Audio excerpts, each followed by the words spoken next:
ನಮಸ್ಕಾರ.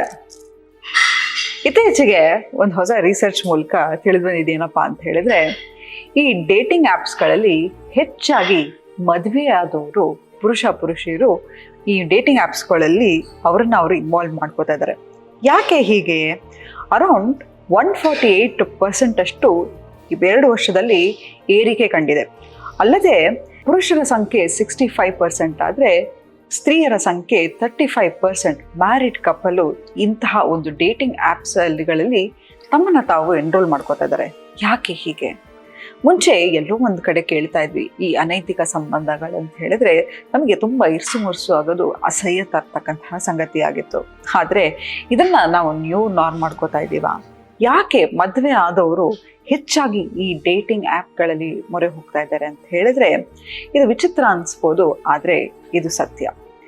ಏನಂತ ಹೇಳಿದ್ರೆ, ಹೆಚ್ಚಾಗಿ ಸೆಕ್ಷುಯಾಲಿಟಿಗಲ್ಲದೆ ಎಮೋಷ್ನಲ್ ಸೇಫ್ಟಿಗೆ, ವ್ಯಾಲಿಡೇಷನಿಗಾಗಿ ಇಂತಹ ಆ್ಯಪ್ಗಳ ಮೊರೆ ಹೋಗ್ತಾ ಇದ್ದಾರೆ.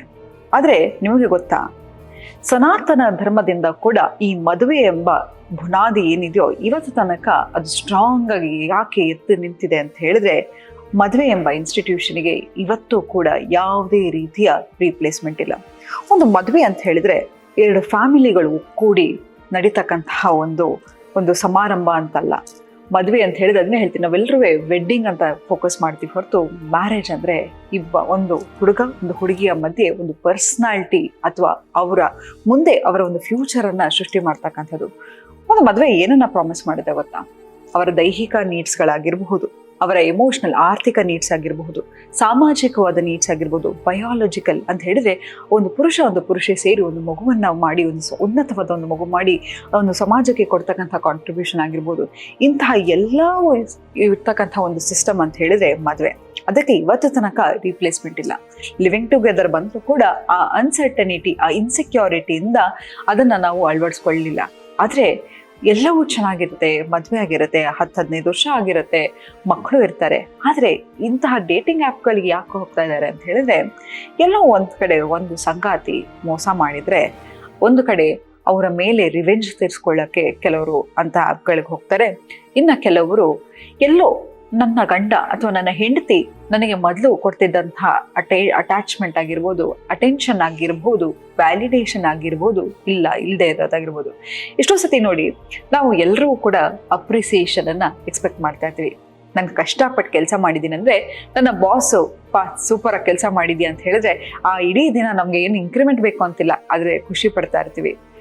ನಮ್ಮ ತಾಯಿ ಕೂಡ ಅಷ್ಟೇ, ನಾವು ಕಷ್ಟಪಟ್ಟು ಅಡುಗೆ ಮಾಡ್ತಾರೆ, ಅಮ್ಮ ಇವತ್ತು ಅಡುಗೆ ತುಂಬ ಚೆನ್ನಾಗಿ ಮಾಡಿದ್ಯಾ ಅಂತ ಹೇಳಿದ್ರೆ ಎಷ್ಟು ಖುಷಿ ಪಡ್ತಾರೆ. ಹಾಗೆ ಮಕ್ಕಳು ಕೂಡ, ನಾವು ತಂದೆ ತಾಯಿಗಳಾದ್ಮೇಲೆ ಕೂಡ ಮಕ್ಕಳು ನಮ್ಗೆ ಏನಾದ್ರು ಹೊಗಳಿದ್ರೆ ಇವತ್ತು ದೊಡ್ಡವರಾದ್ರೂ ನಾವು ಎಷ್ಟು ಖುಷಿ ಪಡ್ತೀವಿ. ಹಾಗಿದ್ಮೇಲೆ ನಮ್ಮ ಸಂಗಾತಿ ಅಪ್ರಿಸಿಯೇಷನ್ ಅನ್ನು ಎಕ್ಸ್ಪೆಕ್ಟ್ ಮಾಡಲ್ವಾ? ನಮ್ಮ ಸಂಗಾತಿ ಕಾಂಪ್ಲಿಮೆಂಟನ್ನು ಅಕ್ಸೆಪ್ಟ್ ಮಾಡಲ್ವಾ? ಹೀಗೆ ಅವ್ರು ಎಲ್ಲವೂ ಎಕ್ಸ್ಪೆಕ್ಟೇಷನ್ ಇದ್ದೇ ಇರುತ್ತೆ. ಯಾವಾಗ ಆ ಎಕ್ಸ್ಪೆಕ್ಟೇಷನ್ ಸಿಗದೆ ಹೋಗುತ್ತೋ ಎಲ್ಲೋ ಒಂದು ಕಡೆ ಆ ಹೊಸತನವನ್ನು ಹುಡ್ಕೊಂಡು ಹೋಗ್ತಾರೆ. ಇನ್ನೊಂದು ನಮ್ಮ ಸೈಕಾಲಜಿಯಲ್ಲಿ ಸೆಮ್ಯಾಂಟಿಕ್ ಸೆಟಿಯೇಷನ್ ಅಂತ ಕರಿತೀವಿ. ಏನು ಸೆಮ್ಯಾಂಟಿಕ್ ಸೆಟಿಯೇಷನ್ ಅಂತ ಹೇಳಿದ್ರೆ, ಪ್ರತಿದಿನ ನಾವು ಏನು ಕೆಲಸವನ್ನ ಮಾಡ್ತಾ ಇರ್ತೀವಿ, ಏನು ಕೇಳ್ತಾ ಇರ್ತೀವಿ, ಅದು ನ್ಯೂ ನಾರ್ಮ್ ಆಗ್ಬಿಡುತ್ತೆ. ಶುರುವಿಗೆ ನನ್ನ ಸಂಗಾತಿಗೆ ಐ ಲವ್ ಯು ಅಂತ ಹೇಳಿದಾಗ ಎಲ್ಲೋ ಒಂದು ಕಡೆ ಗೂಸ್ ಬಂಪ್ಸ್ ಬರೋದು, ಹೊಟ್ಟೆಲಿ ಬಟರ್ಫ್ಲೈ ಆಗೋದು, ಇದೆಲ್ಲವೂ ಅನಿಸ್ತಾ ಇರುತ್ತೆ. ಪ್ರತಿದಿನ ನಾನು ಅದನ್ನೇ ಹೇಳ್ತಾ ಇದ್ರೆ ಅದು ನಾರ್ಮಲ್ ಅಂತ ಅನಿಸ್ತಾ ಹೋಗ್ಬಿಡುತ್ತೆ. ಹಾಗೆ ನಾವು ಏನನ್ನ ನೋಡ್ತಾ ಇರ್ತೀವಿ, ಯಾವ ಕೆಲಸವನ್ನ ಮಾಡ್ತಾ ಇರ್ತೀವಿ, ಮೊದಲಿನ ಹಾಗೆ ಅದು ಎಕ್ಸೈಟ್ಮೆಂಟ್ ಇರಲ್ಲ. ಆದರೆ ಆ ಎಕ್ಸೈಟ್ಮೆಂಟನ್ನು ತರಬೇಕಾದ್ರೆ ನಾವು ಪ್ರತಿದಿನ ನಮ್ಮ ರಿಲೇಷನ್ಶಿಪ್ಪಲ್ಲಿ ವರ್ಕ್ ಮಾಡಬೇಕಾಗುತ್ತೆ. ದೇಹಕ್ಕೆ ಹೇಗೆ ವರ್ಕೌಟ್ ಮುಖ್ಯನೋ ಹಾಗೆ ರಿಲೇಷನ್ಶಿಪ್ಪಲ್ಲೂ ಕೂಡ ಯಾವುದಾದ್ರೂ ಒಂದು ಹೊಸತನವನ್ನು ನಾವು ತರ್ತಾನೆ ಇರಬೇಕು. ಒಂದು ನಗುವಿನ ಮೂಲಕ ಆಗಿರ್ಬೋದು, ಒಂದು ಹವ್ಯಾಸದ ಮೂಲಕ ಆಗಿರಬಹುದು, ಕೂತು ಮಾತಾಡೋದಾಗಿರ್ಬೋದು. ಯಾಕಂತ ಹೇಳಿದ್ರೆ ಎಮೋಷ್ನಲ್ ಸೇಫ್ಟಿಯನ್ನು ನಾವೆಲ್ಲರೂ ಹುಡುಕ್ತಾ ಇರ್ತೀವಿ. ನಮ್ಗೆ ಯಾವಾಗ ನಮ್ಮ ಸಂಗಾತಿಯಿಂದ ಎಮೋಷ್ನಲ್ ಸೇಫ್ಟಿ ಸಿಗುತ್ತೆ, ಎಷ್ಟು ನಮಗೆ ನೆಮ್ಮದಿ ಅನ್ಸಂತಂದರೆ, ಯಾವತ್ತೂ ನಮ್ಗೆ ಗೊತ್ತು ಆ ವ್ಯಕ್ತಿ ನನ್ನ ನಂಬುವುದು. ಯಾವತ್ತಾದ್ರೂ ನಮ್ಗೆ ಏನಾಗುತ್ತೆ ಅಂತ ಹೇಳಿದ್ರೆ, ನಮ್ಮ ಸಂಗಾತಿ ಹತ್ರ ಜಗಳ ಆದಾಗ ಅವ್ರು ಹೇಳಿರ್ತಕ್ಕಂಥ ಸೀಕ್ರೆಟನ್ನು ನಾವು ವೀಕ್ನೆಸ್ ಆಗಿ ಉಪಯೋಗಿಸ್ಕೋತೀವಿ, ಅಥವಾ ಅವರ ಪಾಸ್ಟನ್ನು ನಾವು ಯೂಸ್ ಮಾಡ್ತಾ ಹೋಗ್ತೀವಿ. ಇದೆಲ್ಲವೂ ಮಾಡ್ತಾ ಇದ್ದಾಗೆ ನಮ್ಮ ಸಂಗಾತಿಗೆ ನಮ್ಮ ಮೇಲೆ ನಂಬಿಕೆ ಕಡಿಮೆ ಆಗ್ತಾ ಹೋಗುತ್ತೆ. ಈ ತಪ್ಪುಗಳನ್ನು ಮಾಡ್ತಾ ಹೋಗಬೇಡಿ. ಯಾವತ್ತೂ ಸಂಬಂಧದಲ್ಲಿ ತುಂಬ ಮುಖ್ಯವಾದ ಅಂಶವೇನಪ್ಪ ಅಂತ ಹೇಳಿದ್ರೆ ಎಮೋಷ್ನಲ್ ಸೇಫ್ಟಿ ಅನ್ನೋದು ತುಂಬಾ ಮುಖ್ಯ. ಹಾಗಾಗಿ ನಿಮ್ಮ ಸಂಗಾತಿಗೆ ಆ ಎಮೋಷ್ನಲ್ ಸೇಫ್ಟಿಯನ್ನು ಕೊಡ್ತಾ ಹೋಗಿ. ಹೆಚ್ಚಾಗಿ ಜನ ರಿಲೇಶನ್ಶಿಪ್ಗೆ ಒಳಗಾಗೋದು ಅಥವಾ ಅನೈತಿಕ ಸಂಬಂಧಗಳನ್ನು ಇಟ್ಕೊಳ್ಳೋದು ಒಂದು ಇಮೋಷನಲ್ ಸೇಫ್ಟಿಗಾಗಿ, ಎಮೋಷನಲ್ ವ್ಯಾಲಿಡೇಷನ್ಗಾಗಿ. ಯಾಕಂತ ಹೇಳಿದ್ರೆ ನಾವೆಲ್ಲರೂ ಕೂಡ ಸೋಷಲ್ ಅನಿಮಲ್, ನಾವೆಲ್ಲರೂ ಕೂಡ ಎಮೋಷನಲ್. ಯಾಕಂತ ಹೇಳಿ ನೋಡಿ, ಯಾರಾದ್ರೂ ಏನಾದ್ರೂ ಕಷ್ಟ ಹೇಳ್ಕೊಡ್ರೆ ನಾವು ಆ ಕಷ್ಟದಲ್ಲಿ ಹೋಗಿರ್ತೀವೋ ಇಲ್ವೋ, ಆದ್ರೆ ಆ ಕಷ್ಟವನ್ನ ನೆನ್ಸ್ಕೊಂಡೆ ನಮ್ಗೆ ಅಯ್ಯೋ ಹೀಗಾಗ್ಬಿಡ್ತಾ ಅಂತ ಹೇಳಿ ಇರ್ಸುಮುರ್ಸು ಆಗುತ್ತೆ, ನೋವು ಪಡ್ತೀವಿ ಅಲ್ವಾ? ಹಾಗೆ ಕಣ್ರಿ, ಯಾವತ್ತೂ ಅಷ್ಟೇ ನಮ್ಮ ಸಂಗಾತಿಗೆ ಆ ಇಮೋಷನಲ್ ಸೇಫ್ಟಿಯನ್ನ ಕೊಡೋದನ್ನ ಮರಿಬೇಡಿ. ಮತ್ತೊಂದು ಹೇಳ್ತೀನಿ, ಯಾವತ್ತೂ ತಿಳ್ಕೊಳ್ಳಿ, ಈ ಅನೈತಿಕ ಸಂಬಂಧಗಳಿಗೆ ಆಯುಸ್ಸು ತುಂಬಾನೇ ಕಮ್ಮಿ.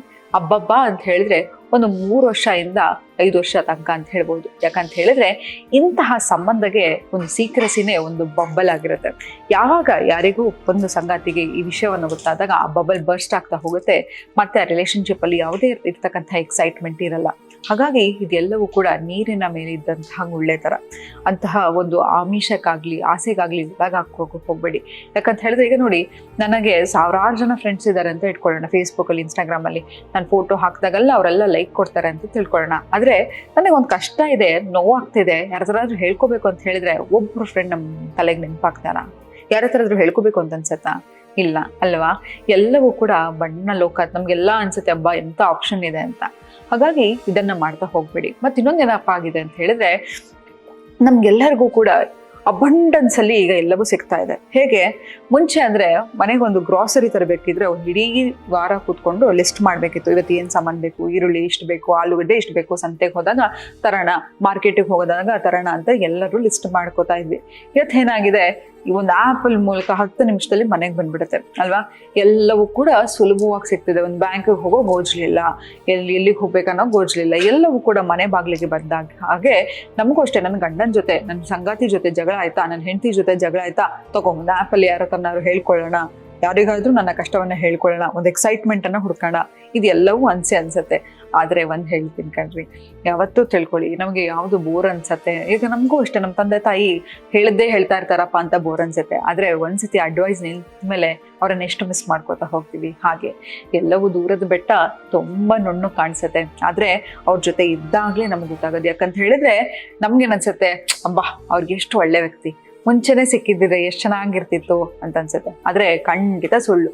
ಒಂದ್ಸತಿ ನಾವು ಅವ್ರ ಜೊತೆ ಬದುಕಕ್ಕೆ ಶುರು ಮಾಡಿದಾಗ ಹಬ್ಬ ಇದಕ್ಕಿಂತ ಅದೇ ಎಷ್ಟೋ ಮುಖ್ಯ, ಇದಕ್ಕಿಂತ ಅದೇ ಎಷ್ಟು ಚೆನ್ನಾಗಿತ್ತು ಅಂತ ಅನ್ಸುತ್ತೆ. ಹಾಗಾಗಿ ಅಂಥದ್ದೆಲ್ಲ ಹೋಗ್ಬೇಡಿ. ಯಾಕಂತ ಹೇಳಿದ್ರೆ ಎಲ್ಲವೂ ಕೂಡ ಬಣ್ಣದ ಲೋಕ ಅಂತ ಹೇಳಿದ್ರೆ ದೂರದಲ್ಲಿ ನೋಡೋಕ್ಕೆ ತುಂಬಾ ಚೆನ್ನಾಗಿ ಕಾಣಿಸುತ್ತೆ, ಹತ್ರ ಹೋದಾಗ್ಲೇ ಯಾವಾಗ ನಾವು ಅವ್ರ ಜೊತೆ ಬದುಕ್ತೀವಿ. ಯಾಕಂತ ಹೇಳಿದ್ರೆ ಇವಾಗ ಅವ್ರನ್ನ ಮೀಟ್ ಮಾಡ್ಬೇಕಾದ್ರೆ 2 ಅವರ್ಸ್ಗೋ 3 ಅವರ್ಸ್ಗೋ ನಾವು ಎಲ್ಲವೂ ಕೂಡ ತುಂಬಾ ಚೆನ್ನಾಗಿ ಚೆನ್ನಾಗಿರ್ತೀವಿ, ಎಲ್ಲವೂ ಚೆನ್ನಾಗಿ ಕಾಣಿಸ್ತಾ ಹೋಗುತ್ತೆ. ಆದ್ರೆ ಯಾವಾಗ ಅವ್ರ ಜೊತೆ ನಮ್ಮ ಎಮೋಷನ್ಸ್ಗಳು ಬೆಳೀತಾ ಹೋಗುತ್ತೆ, ಅದರಿಂದ ಆಚೆ ಬರೋದು ತುಂಬಾ ಕಷ್ಟ ಆಗ್ತಾ ಹೋಗುತ್ತೆ. ಹಾಗಾಗಿ ಇಂಥ ಗೋಜ್ಲಿಗೆ ನಾವು ಹೋಗೋದು ಬೇಡ, ಇಂಥ ಡಿಸ್ಟ್ರಾಕ್ಷನ್ ಕೂಡ ನಾವು ಹೋಗೋದು ಬೇಡ ಅಂತ ಹೇಳ್ತಾ ಇವತ್ತಿನ ಸಂಚಿಕೆನ ನಾನು ಮುಕ್ತಾಯಗೊಳಿಸ್ತಿದ್ದೀನಿ. ಧನ್ಯವಾದಗಳು.